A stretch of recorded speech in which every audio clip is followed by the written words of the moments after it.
주님의 말씀입니다. 경청하십시오.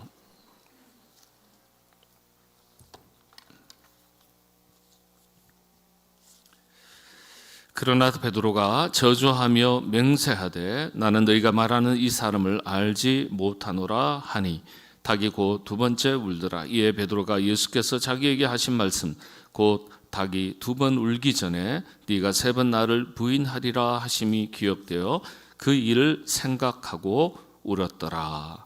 오늘까지 우리 마가복음서 강의를 이어갈 때 베드로의 이야기를 살피도록 하겠습니다.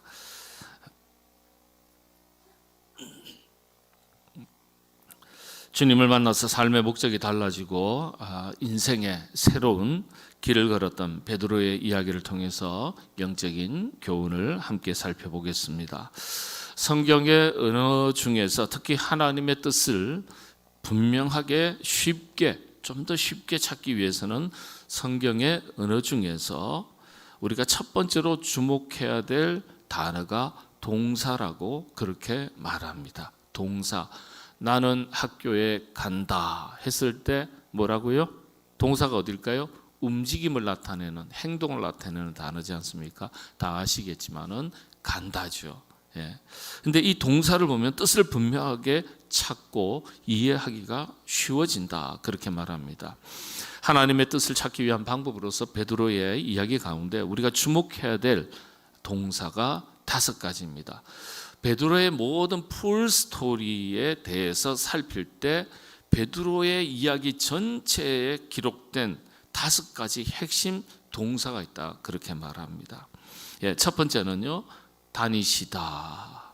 이건 예수님께서 다니신 걸 말씀하시잖아요. 베드로의 움직임은 아니잖아요. 그러나 베드로의 이야기 속에 기록된 동사를 말합니다. 다니시다. 두 번째는 보시다. 세 번째는 따라오라 되게 하리라.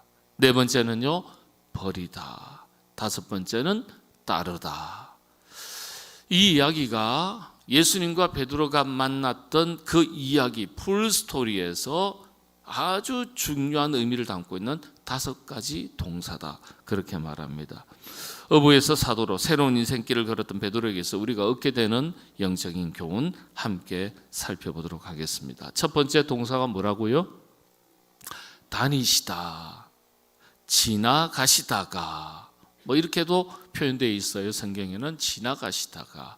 어떤 마태, 마가, 누가, 요한복음서에 각각에 보면 표현이 조금씩 다르지만 의미는 같죠. 지나가시다가, 다니시다. 주님이 베드로를 가장 먼저 만나시던 본문 이야기 중에 가장 먼저 기록된 동사가 다니시다입니다. 성 어거스틴은요, 예수님의 공생애를 설명하는 첫 번째 단어가 바로 다니시다, 이 단어다 이렇게 설명을 했습니다. 이 단어는요, 단순한 거리의 이동을 의미하는 게 아니에요. 다니시다. 주님은 지금도 사람을 찾고 계신다는 의미가 담긴 동사입니다. 그냥 아무런 생각도 없이 목적도 없이 그냥 이것저것 다니시다. 그렇게 다니신 게 아니에요. 왜 다니시는 거죠? 왜 지나가시는 거죠? 사람을 찾기 위해서 다니시는 거예요. 이 단어가 그런 의미를 담고 있다는 거예요. 구원할 사람을 찾고 계시고 복음의 사명을 감당할 이 일꾼들을 찾고 계시면서 다니셨다는 거예요. 우리가 이런 점에 주목해야 되죠. 주님은 지금 이 시대 가운데 어떠한 시련과 역경이 있어도 한결같은 마음으로 복음의 사명을 감당할 일꾼들을 지금도 찾으시며 다니신다는 거예요. 우리 모두 그런 일꾼을 찾고 부르시는 주님의 음성을 듣고 온 몸으로 반응하는 헌신된 일꾼이 되시기를 바랍니다. 주님이 찾으시는 제자, 일꾼, 하나님의 사람들이 되시기를 바랍니다. 두 번째 보면은 단어가 보시다. 마가복음서 1장 16절에 기록되어 있어요. 제가 오늘 본문 말씀은 여기 14장 71절 72절 말씀이지만은 전체적으로 마태, 마가 이렇게 복음에 걸쳐 있는 베드로의 이야기를 살피면서 말씀을 살펴보겠습니다. 보시다. 우리가 흔히 하는 말 중에 얼굴 한번 보자. 외국 사람들이 우리 한국에 와가지고 굉장히 오해하는 것 중에 하나가 있다 그래요. 얼굴 한번 보자. 밥 같이 한번 먹자. 나중에. 그러면 기다린다는 거예요. 외국 사람들은요. 밥 같이 한번 먹자 그랬으니까, 식사 한번 하자 그랬으니까 전화가 와서 뭐라고요? 이제 식사 시간, 식사 장소 잡을 것이라고 생각해서 기다린다는 거예요. 많은 외국인들이 그런 얘기를 해요. 한국 문화를 이해를 못했을 때 나중에 밥 한번 같이 먹자. 우린 지나가면서 또 보자, 또 만나자, 만나고 싶다 이런 뜻에서 건네는 말인데 외국 사람들은 뭐라고요? 식사 약속 그런 의미로 이야기한다는 거예요. 밥 한번 같이 먹자. 여러분 보자. 한번 다시 보자.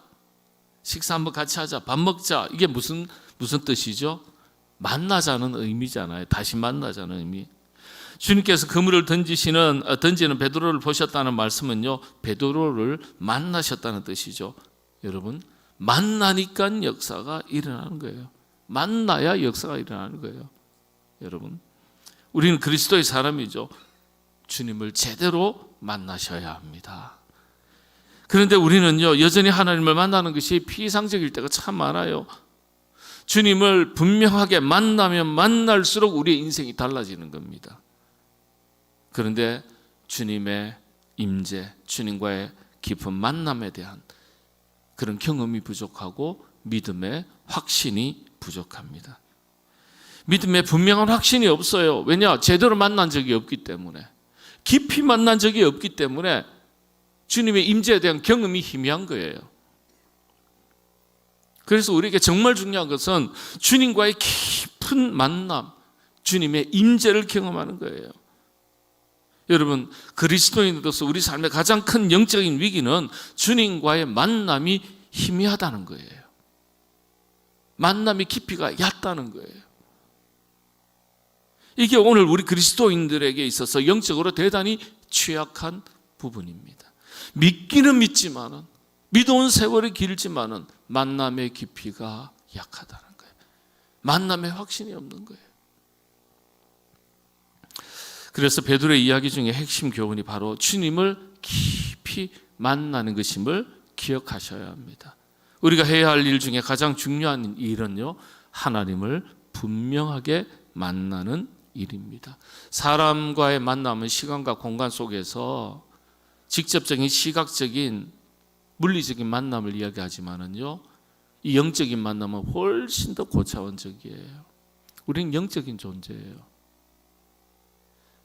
우리가 사람과의 만남의 수준을 훨씬 더 뛰어넘는 그런 깊은 영적인 만남이 있습니다. 그건요, 예수님을, 성령님을, 하나님을 뜨겁게 임재하시는 우리 하나님을 직접적으로 그렇게 경험하지 못하면 만남에 대한 확신이 생기지 않아요. 이것보다 더 중요한 일이 없어요. 우리가 예수님을 믿는데 예수님에 대한 만남의 경험이 없다, 확신이 없다. 여러분들 말씀을 묵상하시고 기도하는 가운데 여러분 영적인 눈이 열리고 귀가 열리면요, 우리 내면 속에서 울리시는 하나님의 음성이 들리게 되고 하나님의 사건을 보게 되고 우리 영혼의 세계에 뜨겁게 감동하시는 주님과의 만남에 대한 그 확신이 생기는 겁니다. 고차원적인 거예요. 주님을 깊이 만나고 경험할 때 영적인 시야가 열리고 귀가 열리고 영적인 감각, 우리의 영성이 살아나는 것입니다. 그리스도인들 한 개인의 역사는요, 주님을 만나기 이전과 주님을 만난 이후로 나눌 수 있지 않습니까? 인생이 달라진다는 게 어떤 겁니까? 주님을 제대로 만났을 때 인생이 이후가 달라진다는 뜻이에요. 우리 삶의 근본적인 변화가 일어나려면요, 주님을 제대로 만나셔야 됩니다. 우리 모두 주님을 깊이 만나시는 그런 은혜가 여러분들에게 있으시기를 바랍니다. 세 번째 어떤 단어입니까? 따라오라 되게 하리라 그랬습니다. 자, 그렇다면 주님을 깊이 만난 이후에 인생의 어떤 점이 달라질 것인가? 예, 주님을 만났어도요, 구원이 백성이 되었어도, 그리스도인이 되었어도 이게 달라지지 않으면 무엇인가 조금은 부족해요. 주님께서 베드로를 만나서 가장 먼저 하신 말씀이 무엇입니까? 가장 먼저 하신 말씀은 이 세 번째 동사예요. 따라오라, 내가 사람을 낚는 어부가 되게 하겠다. 이게 베드로에게 하신 첫 번째 말씀이에요. 요청이에요. 사람을 낚는 어부가 되게 하겠다. 권면이고 요청이자 명령입니다. 여러분 잘 생각해 보세요. 따르는 것은 이 음성을 듣고, 주님의 음성을 듣고요, 따르는 것은 우리 자신의 몫입니다. 되게 하리라. 되게 하시는 것은 주님의 몫입니다. 그렇죠? 그래서 우리에게 주어진 몫은 무엇입니까?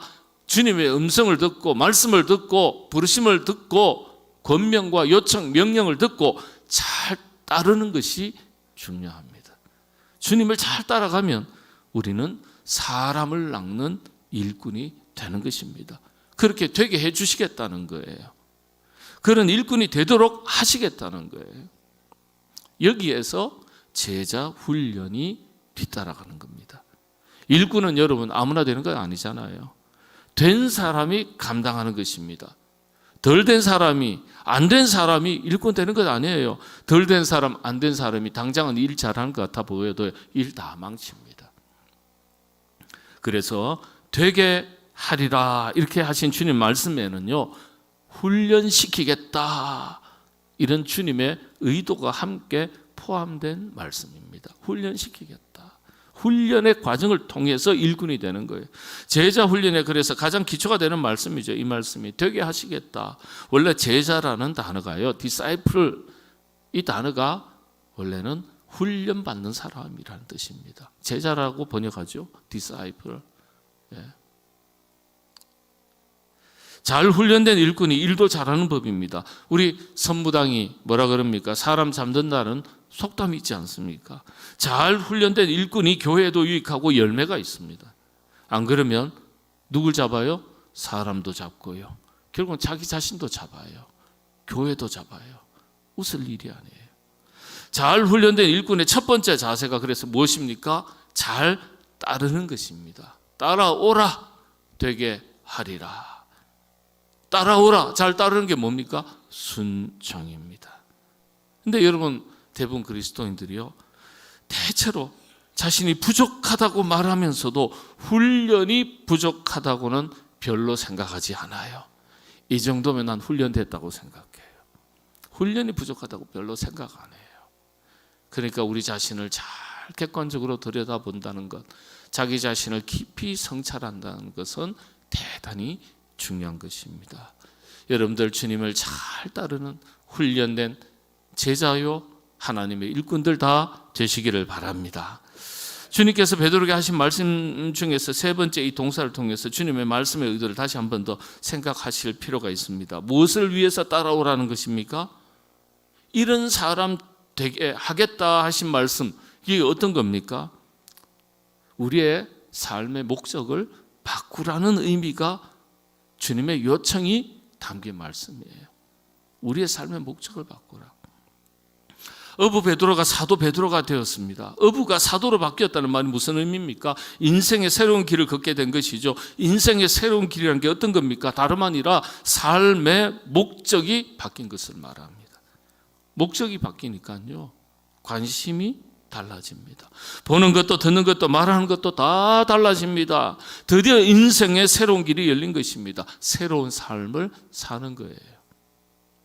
인생의 궤도를 수정할 때라는 명저의 저자인 영성훈련의 거장으로 알려진 목사님이 있는데, 고든 맥도날드 목사님이에요. 이분이 그 저서에서 인생의 궤도를 수정할 때라는 이 저서에서 이런 말을 한 거예요. 하셨어요. 진정한 그리스도인이란 삶의 목적이 바뀐 사람이다. 진정한 그리스도인들은 삶의 목적이 바뀐 사람이다. 그렇게 설명했어요. 맞는 말입니다. 이 고든 맥도날드 목사님은요, 그리스도인으로서 우리 삶의 진정한 변화는 삶의 목적을 바꿀 때 시작되는 것이라고 말합니다. 땅의 것으로부터 하늘의 것으로 삶의 목적이 바뀌는 것을 말합니다. 성경은 이런 부분에 대해서 우리들에게 이렇게 권면하고 있습니다. 골로새서 3장 1절에서 3절 말씀이죠. 그러므로 너희가 그리스도와 함께 다시 살리심을 받았으면 위의 것을 찾으라. 거기는 그리스도께서 하나님 우편에 앉아 계시느니라. 위의 것을 생각하고 땅의 것을 생각하지 말라. 이는 너희가 죽었고 너희 생명이 그리스도와 함께 하나님 안에 감춰졌음이라. 그렇죠. 위의 것을 생각하고 땅의 것을 생각하지 마라. 땅의 것에 얽매여서 땅에 썩고 없어질 것에 목숨 걸고 목적을 삼고 살지 말라는 거예요. 초대교회 그리스도인들에게 위의 것을 생각하고 땅의 것을 생각하지 말라. 삶의 목적을 바꾸라고 말씀하시는 거예요. 삶의 최우선 가치를 바꾸라는 말씀이에요. 인생의 새로운 길을 걸었던 성경의 수많은 믿음의 선조들의 이야기를 비춰보더라도요, 인생의 새로운 길이란 곧 삶의 목적이 바뀐 것임을 저희가 잘 알 수 있습니다. 그래서 진정한 그리스도인이란 마치 어부 베드로가 사도 베드로가 된 것처럼 삶의 목적이 바뀐 것입니다. 그렇다고 직장 다 때려치고 하던 일 다 접고 뭐 신학교 가라 이런 말씀 아니에요. 자신의 돈을 벌어도 열심히 일을 하더라도 사업을 하더라도 최종의 목적은 하나님의 영광을 위한 것이 되도록 하라. 하나님께서 기뻐하시는 것이 되도록 하라. 나를 향하신 하나님의 뜻을 성취하는 것이 되도록 하라. 그런 뜻입니다. 여러분들 그런 인생 살아가시게 되기를 바랍니다. 네 번째 동사, 버려두고 했습니다. 버려두고. 베드로는요, 주님의 요청에 그 즉시 배와 그물을 버렸다. 여기에 나중에 더해서 아버지와 집도 버렸다. 그런 말입니다. 버리고 따르는 것이에요. 버리고 따르는 것. 단순히 그물을 버리고 주님을 따라갔다는 의미가 아니죠. 삶의 목적을 바꾸고 나면 그 다음 달라지는 것입니다. 목적이 달라지면 관심이 달라집니다. 여러분, 몸이 아파서 병 낫는 것이 목적이라면 그 다음부터는 어떤 곳에 관심을 두죠? 좋은 약에 관심을 두게 됩니다. 이 약이 좋은 약인지 저 약이 좋은 약인지 약에 관심을 갖게 마련입니다. 목적은요, 병을 치료해야 하기 때문이죠. 이와 같습니다. 우리 삶의 목적이 달라지면은요, 그 이후 우리의 모든 관심이 달라지기 시작합니다. 그리스도인으로서 거룩한 삶의 목적을 그래서 찾는 것이 참 중요합니다. 베드로 이야기 다음에 곧바로 야고보와 요한 형제 이야기가 이어지는데 그들을 보시고 부르셨는데 두 형제 반응이 나옵니다. 말씀드린 대로 배와 아버지를 버렸다. 베드로는 그물을 버렸다 이렇게 기록했고 야고보와 요한은 배와 아버지를 버렸다 이렇게 기록합니다. 여러분 한번 생각해 보시죠. 배와 그물은 버릴만 합니다. 정말 엄청난 것이지만은 어부에게는요, 그래도 버리라면 버릴만한 것이 됩니다. 그런데 아버지는 버릴만한 대상이 아니죠. 그런데 아버지를 버렸다는 말이 무슨 의미입니까? 아버지를 버렸다는 것이 아니에요. 환경에 지배받던 사람이 이제는 복음의 영향력 아래로 그의 삶이 옮겨갔다는 걸 말하는 겁니다. 사람은 환경에 지배받는 존재라는 말이 있죠. 어부인 아버지 밑에 있으면요, 어부의 영향력 아래 살아가게 돼 있는 겁니다. 그런데 예수님에게 가면 복음의 영향력 아래 살아가는 거예요. 아버지와의 관계를 단절하라는 것이 아니라 예수님과 새로운 관계를 맺으니까요, 업으로 사는 것이 아니라 예수님의 영향력 아래 복음의 사람으로 살게 되었다는 뜻입니다. 여러분은 어떤 영향력 아래 살아가고 있습니까? 누구의 영향력 아래 있습니까? 여러분이 맺고 있는 관계를 재점검하시기를 바랍니다. 사람의 영향력 아래에 사는 것이 아니라, 물질의 영향력 아래에 살아가는 것이 아니라, 내가 꿈꾸고 계획하고 소망했던 육신의 욕망과 소망, 꿈을 가지고 그 영향력 아래에서 살아가는 것이 아니라 하나님의 영향력 아래에 살아가는, 복음의 영향력 아래에 살아가는 여러분들 다 되시기를 바랍니다. 마지막 5번째입니다. 따르다. 오늘 닭울음 사건이죠. 본문 닭울음 사건. 닭이 울기 전에 네가 나를 3번 부인하리라. 닭울음 사건 이전에는요, 베드로가요 진짜 주님을 따르는 인생이 아니었어요. 그런데 그 이후에 달라집니다. 이 닭울음 사건 이후에 완전히 달라져요. 완전히 달라진 모습이 사도행전에 기록되어 있습니다. 정반대의 모습입니다. 제가 다 읽지는 않겠습니다. 사도행전 4장 19절 20절. 그전에는 숨었습니다. 두려워서 거리를 뒀습니다. 그런데요, 사도행전 4장 19절 20절 말씀에 보면은요, 이 예수님을, 내가 받은 복음을 말하지 않고서는 안 되겠다, 담대하게 말합니다. 그전에는 두려워서 거리 두고요, 숨었습니다. 정반대의 모습으로 바뀌는 겁니다. 진짜 변한 거예요. 작은 나에게 얽매여서 사는 그런 인생이 아니라 우리 예수님께서 가장 큰 관심을 두신 게 무엇입니까? 사람입니다. 사람. 그러니까 예수님의 관심이 사람이니까요, 베드로의 관심이 바뀐 거예요. 사람에게 관심을 두고 영혼을 구원하는 일에 관심을 두고요, 그전에는 예수님을 모른다고 부인했는데, 거리를 뒀는데, 숨었는데, 내가 이 예수님을 전하지 않고서는 견딜 수 없다, 이 복음을 담대하게 말하지 않고서는 견딜 수 없다, 말할 수밖에 없다, 그렇게 말하는 거예요. 완전히 사람이 바뀌었어요. 예수님의 관심이 사람이니까요, 그래서 우리가 직장을 다녀도, 기업을 하고 장사를 해도, 무엇을 하든지 무슨 일을 하든지 마지막 결론은 하나님을 따르는 모든 사람의 결론은요, 사람입니다. 사람. 교회는 사람 남기는 곳입니다. 세상의 장사는 이문을 남기는 것이라고, 그 목적이라고 말하지만, 교회는 사람을 남기는 곳입니다. 예수님께서 죽기까지 그 사람 한 사람 한 사람을 사랑해서 이 땅에 오시고 십자가에 달려서 죽기까지 사랑하셨는데, 우리 그리스도인들이 사람 소중한 줄 모른다면 그건 가짜입니다. 그래서 오늘 본문 말씀, 원어 성경에서는요, 이 19절 원문을, 이 19절의 이야기보다는 뭐라 그러죠? 예수님께서 베드로를 부르실 때 나를 따라오라, 내가 너로 하여금 사람을 낚는 어부가 되게 하겠다, 이 말씀이요, 원문을 보면 조금 달라요.